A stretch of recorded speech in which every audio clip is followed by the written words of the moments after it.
Ben from Snowy's here, folks, on a beautiful sunny day at the Brownhill Creek Tourist Park. Someone once told me to buy once, buy right when it comes to solar, and I'm glad I did.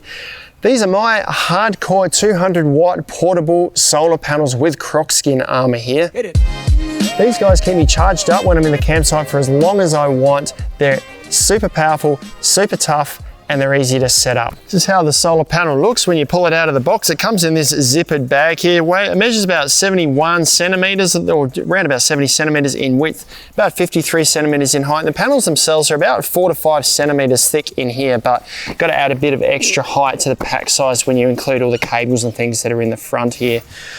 I'll show you what comes inside first. Now this is a nice durable bag here, and you do also get a shoulder carry strap here. There's straps on the side that I've removed from mine. This is my own personal panel, so you can use shoulder straps on it. It weighs about 11 kilos with everything included, all the cables and everything included.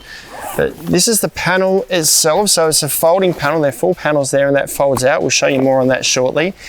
There's nothing else inside the main pocket, but in the Velcro pocket on the front here, you get a few extra bits. So we've got an instruction manual, which tells you mostly about the solar controller itself. 1.5 meter Anderson plug to battery clip lead there, so you can attach it direct to a battery if you don't have any other attachment options. A 5 meter cable with Anderson terminations on the ends. Your power controller or your solar controller. I'll go into more details on that shortly. And you do also get just a little bag of very basic pegs, because there are some peg points in the corners here that I'll show you shortly, so you can peg it down if you're leaving it out in bad weather. Now I'm going to put the battery clips and to Anderson lead cable away today, because I'm not going to need that, and I want to talk a little bit on the solar controller here. Now this is a 15 amp 12 volt solar controller. It caters for a range of batteries from lithium, AGM, the irregular flooded lead acid, about 7 different types of batteries this will cater for, and it's a 5-stage charger. It's got a lot of smart electronics in it, including polarity protection, short circuit protection, reverse current, and an overcharge protection feature in there as well. So it's a really smart unit. It's got a backlit screen on there, which we'll show you shortly. You probably won't be able to see in the light, but it is backlit. And it's got quite a few features on the front, including a charge indicator here of where the battery's at, and also other indicators on here, which we'll show you shortly when we plug it in. And just moving on to the solar panels themselves, they've got, I'll set this up shortly, but they've got these little kickstands here so that you can set it up on an angle that sort of maximizes the efficiency of the sun hitting it. And it folds out to over 2 meters in length total once all these 4 panels are folded out. And it has this Crocskin armor over the top here that is suitable to be left out in the weather. It will put up with rain and hail and that sort of thing, but obviously if you're leaving it out at night, you're not getting any solar out of it anyway, so it might be worth bringing it inside, but it's designed to be durable. Now they're certified A-grade monocrystalline cells in here. They're made to a really good quality. There's really careful wiring. It's a solid copper backing with 20 points of contact, and they offer a really good warranty on these cells here. So they're made to a really high standard. Now they've measured the cells at around about 20% efficiency, and the panel offers 200 watts of power with an 18 volt maximum working voltage and about 11.1 amps maximum output. So that's in perfect conditions without dust or anything on here. The sun in a perfect position, and the panel angled in a perfect position as well. An open circuit, so without anything like this attached to the cables, it's got about 21, almost 22 volts open circuit voltage. So once again, don't attach it directly to your battery. It's also made with bypass diodes, so if you do get a bit of a shade on part of these panels, the rest of them still work. A bit of shade doesn't cut the entire panel out, so it's made to a really high standard. And on top of that, it's all put together with a really heavy duty 1680 denier material on the outside here, and there's a bit of padding in there as well. So it's put together to be really tough, so it can be used in in the harsh outback conditions. Now I'll get on to setting it up. So we'll leave the panel folded up while we attach everything, because as soon as we open it up, it's going to start generating electricity. So as we plug it in, power's coming out of the cable. So we'll leave it closed like that and just fold this first panel open, so we've got the Anderson cable accessible here. Now to this point here, we're going to attach one end of our 5 meter cable. Now you could attach the solar controller at this end here if you like. I like to attach it at the battery end so I can be at the same end of the battery. It also stays under the shelter of the bonnet. So this will attach on here like so. Now the other end of the cable here, we'll just flatten it out. is going to attach to our solar controller. And if we have a look on the bottom here, we've got little pictures. There's a little picture of a solar panel. So our solar panel, which is this cable here, is going to attach here to this cable. And then our battery, which is this logo, the logo here, is going to attach to this one. There is also a feature to attach a temperature controller here. Not something we usually touch on or use with these solar panels here, but if you are into all the techie stuff with solar, you can use that feature there. So what I need to do here now is attach the solar panel to the solar controller here. If I open this to allow the sun in, we can see it goes through a startup process. So it shows it goes through a process of showing the software version, and then it goes through an amps and volts test, and then there's this, I don't know what that means, but BO3 and BLU, which is just a message saying nothing is happening. So I'm going to leave that closed now, and what I'm going to do is bring this up to my battery in the car up here. So we'll come up under the bonnet of the car here, and I'll just rest this where you can see it. Tuck the cable in so it doesn't fall down anywhere. Now I'm going to grab the loose end of the cable here. Now I've got my battery attached to a Anderson cable here, so it's nice and easy for me to attach my auxiliary battery. This is a flooded lead acid battery, so if I plug this in, we'll immediately see the display on the controller here light up. It's going to go through the startup process, software version, volts, amps, and then it's going to show the amount of volts that's in the battery. It also shows charge state at the top here, and there's also a little indicator here to show charge state as well. So at the moment there's 3 blue lights and a green light showing that the battery is actually charged. You might find this one here flashes sometimes. If you have a look at the user manual, it'll tell you what it means when the combination of these lights is flashing, but usually if that's flashing now, it just means that the solar is weak, which we would expect because we haven't actually got the solar panel open at the moment. If we press the battery type button here, or hold down on this for 3 seconds, we can actually change what type of battery we've got this connected to. So at the moment we can see that saying wet. If I hold down on battery type for 3 seconds, the whole unit will start to flash.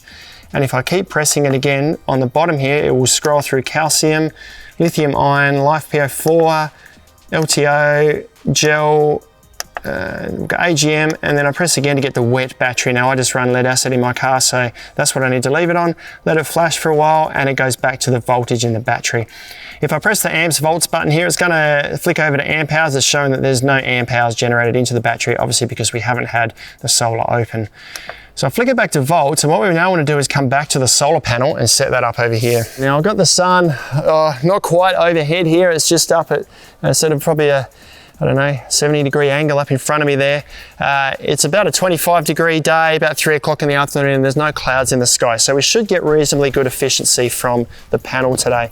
So I've put the cable aside, and if we just come behind and as we go, pull these kickstands out and just rest each panel as we do it. Now, as soon as I open this panel, it's going to start to generate power into the battery. So I'll fold this open. I've got that facing towards the sun there. As I go, I'll pull out the next kickstand, lean that down, go over to the next one, pull out the kickstand again, and the last one. Now, as I mentioned, we have got some peg points here if we like. There's eyelets in these corners here that we can use to actually attach it or hang it if we like.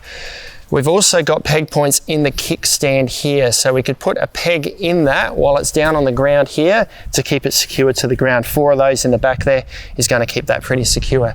Now I've probably got that not quite on the best angle there. If I just spin it around so it's facing the sun exactly. I could put it flat if you like. You'll notice a lot of difference between having it on an angle to having it flat. Solar panels are very finicky, given they're only 20% efficient. That little bit of angle between where the sun is and where the solar panel is facing can make a lot of difference to the input. Let's duck back over to the solar controller and see how much power is going to the battery. We've just come across to our solar panel here. We'll just, solar controller, sorry. We'll just talk about the lights here at the moment. So we can see the orange light is indicating that solar's attached. Blue light here next to the lightning bolt is indicating that it's charging, and this is showing a state of charge across the top here. Now I find this goes up and down a little bit depending on the output of the actual charger here, but it's a pretty good indication, particularly when it's unplugged, of just what the state of charge the battery is. Back up to the top here, there's a state of charge across the top here, which should line up with the lights at the bottom there. Solar panel there showing the solar's connected, and then we've got our actual amount, the power that's going in indicated here. Now the user manual shows a lot of different variations variations of how these lights come together. So consult the user manual to understand just what's going on. But from here we can see we've got 14.2 volts going in. If we click the amps and volts button here, it's going to flick over to amps. So that's showing 9.2, 9.3 amps in there at the moment. And if we flick it across again, this has been connected for about 5 minutes and we've had about an amp hour of power go into the battery in that time, or 1.1. So that's showing cumulative amps that have been powering into the battery. A lot of people might sort of think, oh, but it's capable of 11 amps. Why am I not getting 11 amps? Now, solar, as I mentioned before, being only 20% efficient for these particular ones here, sometimes less for cheaper solar panels, you don't always get the maximum power out of it. And I want to kind of demonstrate that to you by showing that we're getting 9.3 amps out of this at the moment with the solar panels on an angle. I'm going to go and lay them flat and we'll take an amp measurement again to see how that changes. And just before I do that, I just want to mention that we're trying to work out how much solar you need to keep a battery like this charged. It's not an exact science. We've got a really good article that we'll leave a link to in the comments below, or in the description below, that you can click on to understand it. But to summarize, a 200 watt solar panel like this with a 100 amp hour battery like this is more than enough to keep a fridge and some lights going day after day, provided you get a nice clear day every day. You can stretch that out even further if you want to get into all the details of it all. So have a read of the article and you'll understand it there. Let's lie the solar panel flat, see how the amperage changes. So we come back here, we're now getting 7.9 to 8 amps. So just from angling that from that sort of 30-degree angle down flat on the ground, we've lost 1 to 1.5 amps potentially of power out of the solar panels. So we can see just by taking this solar mat from sitting on an angle like this to sitting flat like this in the same position, we've lost that much power. So how you position your solar panel is going to have a big impact on how much power you can get into your battery, and the quality of the solar panel is going to make a lot of difference there too. Hard Korr use high quality materials, and on top of that they've got the Crocskin armour that gives an extended lifespan, and it's why they offer really good warranties on their solar panels as well. That is the Hard Korr 200 watt portable solar panels with Crocskin armour. This is my personal panel here. I love it. It keeps me charged up so I can just sit stationary wherever I want in the outback for day after day. You can check these out online at snowies.com.au, where you'll find them at our lowest prices every day. But if you've got any questions, let us know down in the comments below. Subscribe to our channel for all of our latest information, or check out some other videos like this one down here.